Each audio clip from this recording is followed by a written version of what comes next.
Syirik tadi kita katakan secara bahasa dia adalah menyekutukan. Jika sesuatu yang harusnya satu dimasukkan yang lain ke dalamnya, maka dia telah bersekutu. Itu namanya syirik secara bahasa.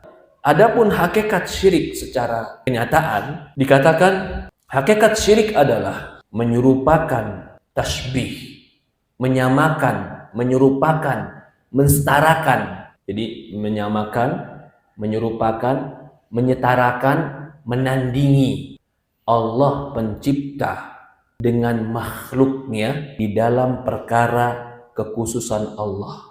Baik itu rububiyah, uluhiyah, asma, dan sifat. Ini akan saya jelaskan pelan-pelan. Jadi syirik itu adalah, tadi kita bilang, menyerupakan atau menyetarakan atau menyekutukan atau menjadikan tandingan untuk Allah dengan makhluknya. Menyamakan Allah dengan makhluk, syirik. Menandingi Allah dengan makhluk, syirik. Menyekutukan Allah dengan makhluk, syirik. Menyetarakan Allah dengan makhluk, sama Allah seperti makhluk, syirik. Di dalam apa? Di dalam hal yang khusus milik Allah. Di dalam hal yang khusus milik Allah. Apa saja hal khusus milik Allah? Rububiyah, uluhiyah, asma, dan sifat. Apa itu rububiyah? Apa itu uluhiyah? Apa itu asma dan sifat? Rububiyah asal kalimat dari Rabb, artinya mengakui Allah pencipta, pengatur, pemilik, merajai alam semesta. Itu rububiyah. Mengakui dia yang punya, dia yang cipta, dia yang ngatur, punya dia. Itu namanya rububiyah. Alam ini siapa yang menciptakan, Pak? Allah. Adakah di alam ini bukan Allah yang menciptakan? Manusia menciptakan, Ustaz? Nggak ada. Manusia itu bukan menciptakan. Manusia itu mentarkib. Dalam bahasa Arab, mentarkib.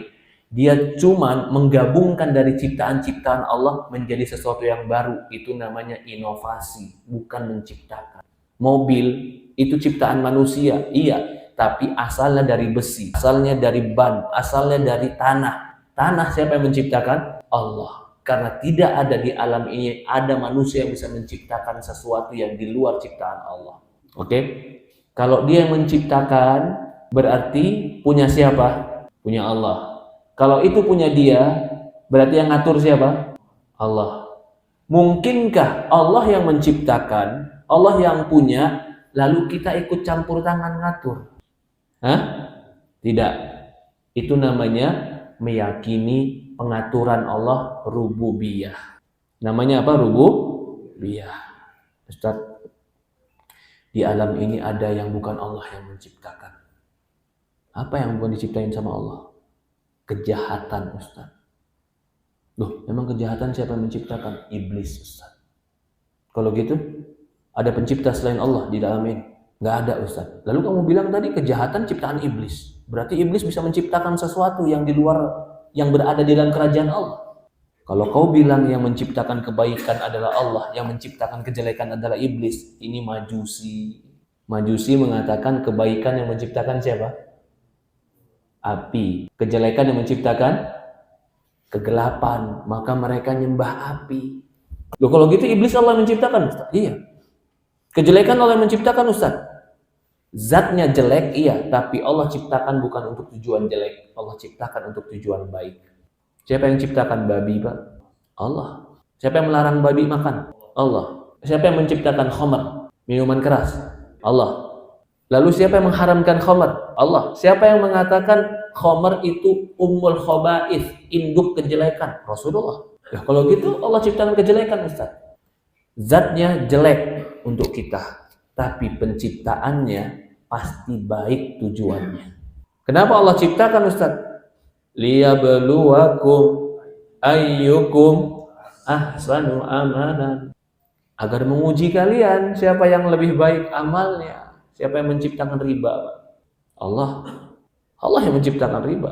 Yang membuat mereka pintar untuk memutar duit orang. Allah yang ngasih mereka ilham dan ide itu. Tapi yang mengharamkan riba siapa? Allah. Kenapa, Ustaz? Liyabluwakum ayyukum ahsanu amalan. agar Allah menguji kalian siapa yang terbaik amal. Ini rububiyah. Maka rububiyah itu tadi kita ulang lagi, kesyirikan adalah menyerupakan, menyekutui atau menandingi Allah kepada makhluknya di dalam hal kekhususan Allah. Di antara kekhususan Allah adalah rububiyah, yaitu pengakuan Allah pencipta, pengatur dan pemilik. Contoh lain, Pak, yang punya laut selatan siapa? Yang ngatur laut selatan siapa? Nyi Roro Kidul sebagai? Memang Allah yang ciptakan, Ustadz, tapi ini ada penjaganya. Oh iya, penjaganya ikut campur nggak dalam pengaturan itu? Kalau dia bilang ikut campur, Ustadz, karena kalau penjaganya marah kita bisa celaka. Adakah di alam ini yang Allah ciptakan dan milik Allah ada makhluk yang ikut campur terhadap ciptaan? Sekarang kita bilang nggak ada, tapi ternyata mereka potong pala sapi supaya Nyi Roro Kidul nggak marah. Yang motong sapi pakai songkok, pakai sarung, pakai koko, perempuannya pakai jilbab, habis itu azan sholat zuhurnya bareng-bareng. Ada nggak? Kenapa kamu kasih kepala sapi buat laut? Biar nggak marah laut, Ustaz. Laut itu penjaganya makhluk atau Tuhan? Allah. Kalau penjaganya Allah, kenapa kasih kepada Nyi Roro Kidul? Siapa dia? Apakah dia ada campur tangan dalam membagi rizki di laut? Apa dia ada campur tangan tentang menggerakkan ombak yang bergulung di laut? Kalau kau anggap dia ada campur tangan, berarti di alam ini ada yang campur tangan dalam penciptaan. Kau telah menyekutukan Allah dalam keyakinan menandingi makhluk di dalam kekhususan Allah. Karena mengatur alam ini khusus milik Allah, tidak? Lalu kita yakini ada makhluk yang ikut campur. Lah, syirik tidak? Syirik itu. Contoh lain, kekhususan Allah dalam yang kedua, menyekutukan Allah adalah menyamakan, menandingi Allah di dalam kekhususannya. Kekhususan yang kedua adalah uluhiyah. Uluhiyah itu adalah penghambaan diri. Itu uluhiyah. Kalau tadi rububiyah mengakui Allah yang mengatur. Uluhiyah adalah kita menghambakan diri kita kepada Allah. Kalau sesuatu yang kita khususkan untuk Allah, kita berikan juga kepada makhluk, maka kita telah jadikan Allah tandingan. Contoh, sholat itu namanya penghambaan, ya tidak?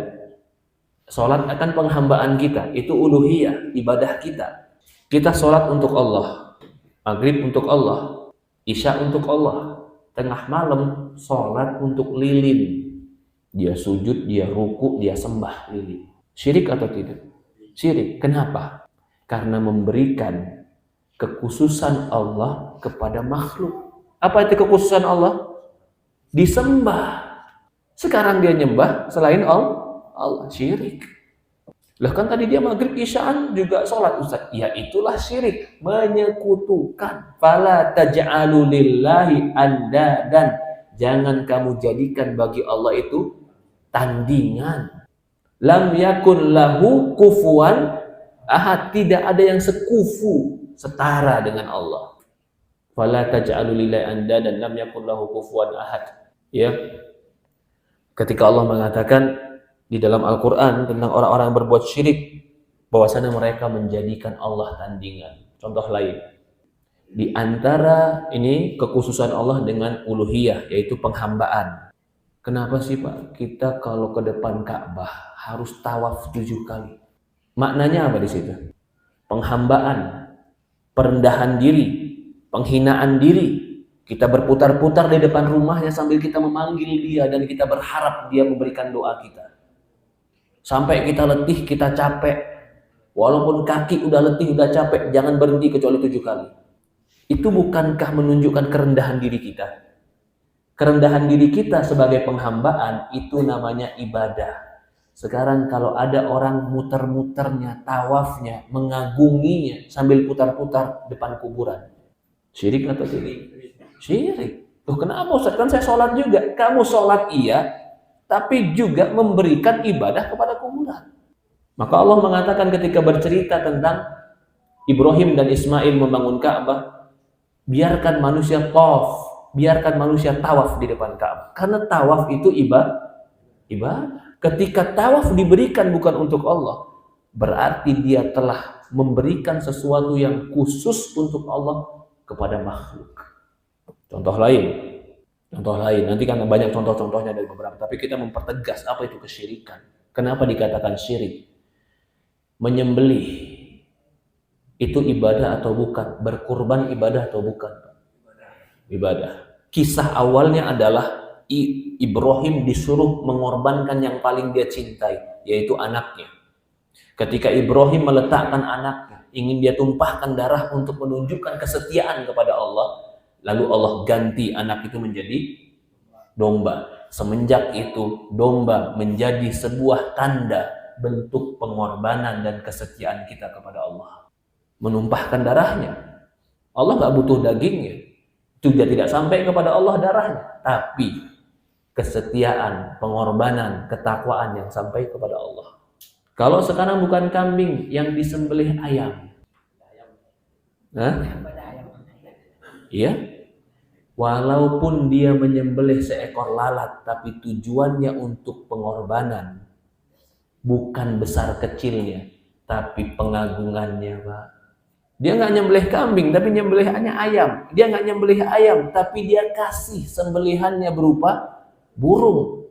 Bukan masalah kecil besarnya, masalah pengagungan dan kesetiaannya. Maka Allah mengatakan, fasholli li rabbika wanhar, salatlah untuk Rabbmu dan sembelihlah untuk Allah. Allah kaitkan sembelih dan salat untuk Allah. Oke. Kemudian ada yang membahas. Saya mau contohkan nih, Pak. Ini kejadian saudara kita juga, teman-teman kita juga. Suatu hari hilang mobilnya, Pak. Pas kebetulan tuh mobil masih plat putih, tulisannya merah, belum keluar plat aslinya. Taruh depan rumah, hilang, diambil maling. Dan mobil yang dibeli cash. Bingung dia nyarinya kemana-mana. Akhirnya dikasih tahu ada orang pintar, Pak Kiai, jenggotnya panjang, pakai sorban, tasbih nggak pernah lepas. Pokoknya penampilannya, udah orang pasti bilang dia Islam. Pak Kiai minta bantuan, bisa saya bantu. Bayar berapa? Gak usah bayar sama saya. Lalu gimana Pak Kiai? Bawa saja ayam hitam, kita potong di sini. Ternyata ayam itu dipotong supaya jin mau disuruh, Pak. Loh, kok nyuruh jin pakai ayam dulu, Ustaz? Jin minta, korbankan apa yang mau korbankan untuk menunjukkan kesetiaan padaku. Kalau jin langsung bilang, sholatlah kepadaku, waduh, sholat nggak boleh.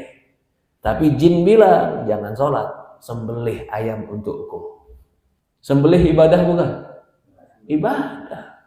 Dia kasih kesulitan lagi, Pak. Semakin sulit dan semakin dia bisa memenuhi kesulitan itu, semakin menunjukkan kesetiaan dan loyalitas. Ayamnya hitam, jangan ada putihnya sedikit pun. Belum pernah bertelur dan belum pernah kawin, tapi gede. Itu mahal tuh, Pak. Mahal itu ayam. Kenapa kok dikasih yang sulit? Karena semakin kau cari, semakin kau berjuang, semakin menunjukkan kesetiaan dan loyalitas. Ketika dia menyembelih, syirik atau tidak? Menyembelih bukan untuk Allah. Itu syirik dalam uluhiyah. Maka itu, sujud bukan untuk Allah. Sama orang tua cinta, tapi minta maaf sama orang tua sampai sujud. Saya cinta orang tua, Ustaz. Saya punya salah sama orang tua. Saya ketemu dia, saya sujud. Kamu wajib minta ampun sama orang tua. Tapi minta ampun sampai sujud itu cuma kepada pencipta langit dan bumi. Karena Allah mengatakan, wasjudu lillahi waqtarib. Sujudlah kepada Allah saja dan mendekatlah kepada Allah. Ketika kita sujud kepada manusia, minta maafnya dia, berarti kita menghinakan diri sehina-hinanya. Itu menghambakan diri sehamba-hambanya. Berarti kita telah jadikan dia tandingan. Kamu minta ampun sama Allah dengan cara apa? Sujud, Ustaz. Kamu minta ampun dengan orang tuamu dengan cara apa? Sujud, Ustaz. Lalu bedanya ibumu sama Allah apa? Allah menciptakan, Ustaz. Bukan itu yang saya tanya. Sikapmu terhadap dia, pembedanya apa? Maka itu ada seorang sahabat ketika mau datang ke Rasulullah, tiba-tiba mau sujud, Pak. Rasulullah mengatakan, jangan sujud. Ya Rasulullah, aku melihat di Syam, orang-orang itu sujud pada raja-raja mereka. Dan aku ingat engkaulah orang yang paling kuagungkan. Maka aku pengen sujud kepadamu. Karena apa? Aku melihat mereka sujud pada raja-raja mereka. Apa kata Rasulullah? La tasjud li ahadin. Jangan kau sujud kepada siapapun. Laula amura li an yasjuda li ahadin la amartul mar'a an tasjuda li zawjiha. Kalau seandainya boleh aku perintahkan orang sujud, aku perintahkan istri sujud pada suami. Tapi nggak boleh. Karena sujud itu adalah posisi penghinaan diri yang paling hina dan mengagungkan yang disujudkan paling pengagungan. Maka sujud itu harus 7 anggota tubuh terpenuhi. Jidat, hidung, tangan, dengkul, kaki. Karena itu menunjukkan kerendahan serendah-rendahnya. Kalau kita berikan kepada selain Allah, berarti kita merendahkan diri kepada selain Allah. Apa bedanya dia dengan Allah? Sujud nggak boleh. Masalah berikutnya, ruku gimana saat ruku? Ruku dalam sholat ada nggak? Perintah di Quran ada nggak ruku? Farka'u ma'a roki'in. Rukuklah engkau bersama orang-orang yang ruku. Perintah Allah ruku. Ruku itu penghinaan diri. Maka kita menghormati orang sampai ruku itu tidak dari Islam. Oh, tapi kan adab, Ustaz. Adab boleh, tapi tidak boleh bertentangan dengan Quran. Diajari di pondok sehormat sama guru, tapi hormatnya sampai ruku sama guru, sampai sujud sama guru. Itu namanya penghinaan. Gak ada kita kayak begitu, gak boleh begitu Islam. Rasulullah nggak mau disujud. Oh, Rasulullah tawadu, Ustaz. Ya kalau Rasulullah tawadu berarti kamu sombong. Kamu mau minta disujuti, kamu minta dirukui. Bukankah sekarang terjadi sebagian seperti itu, Pak? Ruku. Bahkan bersimpuh di depan manusia, menghina di depan manusia. Sujud ruku hanya milik Allah. Kita nggak boleh begitu.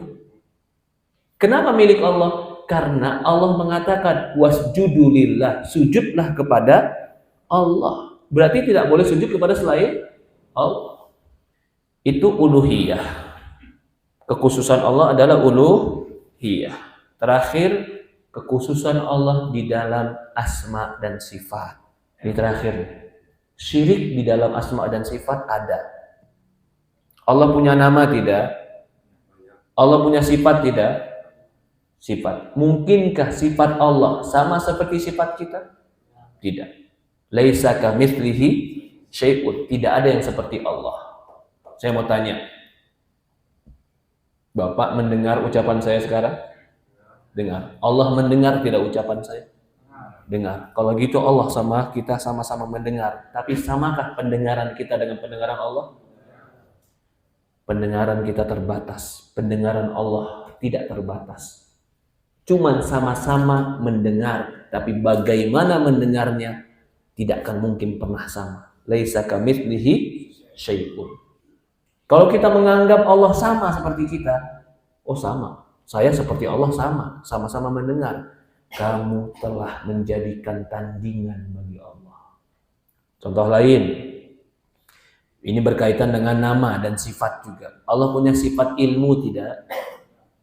Allah punya maha mengetahui. Sifat Allah kan? Alim. Alim, maha mengetahui. Kita punya ilmu tidak? Ilmu punya. Lalu apa bedanya ilmu kita dengan ilmu Allah? Ilmu kita terbatas. Yang gaib kita nggak tahu. Yang tahu gaib cuman Allah. Wa indahu mafatihul ghaib la ya'lamu illahu. Di sisi Allah lah kunci-kunci gaib. Tidak ada yang tahu gaib kecuali Allah. Di antara perkara gaib sekarang, yang sampai Nabi Muhammad pun nggak tahu dan Jibril pun nggak tahu kapan kiamat. Kan Jibril pernah datang ke Rasulullah. Ya Muhammad, akhbirni anis sa'ah. Ya Muhammad, kabarkan kapan kiamat. Apa kata Nabi Muhammad? Yang ditanya sama yang nanya sama-sama nggak tahu. Karena Allah mengatakan yas'alunaka 'anis sa'ah. Mereka bertanya padamu tentang kiamat. Qul innama 'ilmuha indallah. Katakanlah yang tahu kiamat cuma Allah. Tiba-tiba orang sekarang bilang kiamat akan terjadi pada tahun 2022. Subhanallah, udah lewat berapa tahun yang lalu. tanggal 2 bulan 12 tahun 2022 akan terjadi kiamat. Kita tanya, kamu tahu dari mana? Ya saya tahu. Ini rahasia Allah. Nabi nggak tahu, Jibril nggak tahu, cuman Allah yang tahu. Kamu mengaku tahu. Sekarang berarti kamu memposisikan dirimu tandingan bagi Allah dalam sifat ilmu. Karena dia mengklaim dirinya sama Allah, sama-sama punya ilmu gaib. Itulah dukun syirik, Pak. Kenapa dukun jadi syirik? Karena mengklaim akan tahu yang akan datang. Siapa yang tahu akan datang? Allah. Ketika dia mengeklaim dia tahu akan datang, berarti dia memposisikan ilmunya setara sama Allah. Maka Allah mengatakan, man atakahinan au arrafan fasadaqa bima yaqul faqad kafara bima unzila ala Muhammadin. Barang siapa yang mendatangi dukun paranormal, tebak depan apa yang akan terjadi, dan dia membenarkannya, dia telah kufur dengan Muhammad. Kenapa? Kenapa membenarkan dukun itu syirik dan kufur kepada Muhammad? Karena dia secara tidak langsung, sadar atau tidak sadar, mengatakan ada makhluk yang ilmunya sama seperti Allah, sama-sama tahu tentang gaib. Jadi makhluk ini setara dengan Allah. Padahal menyekutukan Allah itu menyetarakan makhluk dengan Allah, walaupun satu sisi dia meyakini ada makhluk sama seperti Allah ilmunya, syirik. Contoh lain, Pak. Ini menyekutukan Allah dalam nama dan sifat.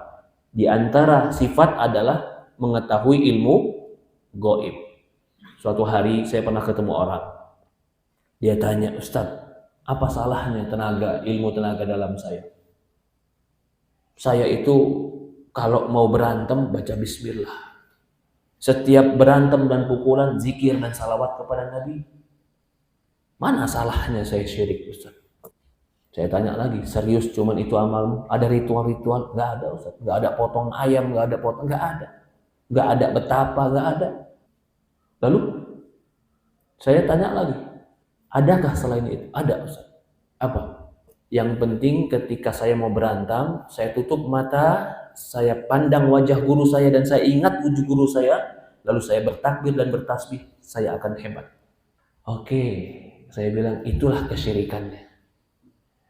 Kenapa kesyirikannya? Ketika engkau terpepet, mau berantem, kau tutup matamu dan kau pandang wajahnya dan kau ingat dia. Bukankah di situ timbul harapan minta dibantu? Sementara gurumu nggak ada di situ. Berarti kau menganggap gurumu yang sedang gaib, ketika kau pandang, kau tutup mata, kau yakini dia tahu apa yang ada pada dirimu, seolah-olah gurumu bisa mengetahui ilmu gaib. Maka bisa jadi tetap kau dibantu oleh jin, karena kau telah menyekutukan Allah. Mudah untuk minta bantuan jin, satu bayarannya, agama kita gadaikan. Lihat semua orang yang minta tolong sama jin, pasti maharnya menggadaikan agama, menggadaikan ibadah, menggadaikan tauhid. Semakin dia menunjukkan penggadaian terhadap tauhid, semakin jin disuruh semakin baik, semakin mudah. Ini hakikat kesyirikan. Jadi kesyirikan itu menjadikan tandingan bagi Allah untuk makhluknya di dalam kekhususan Allah.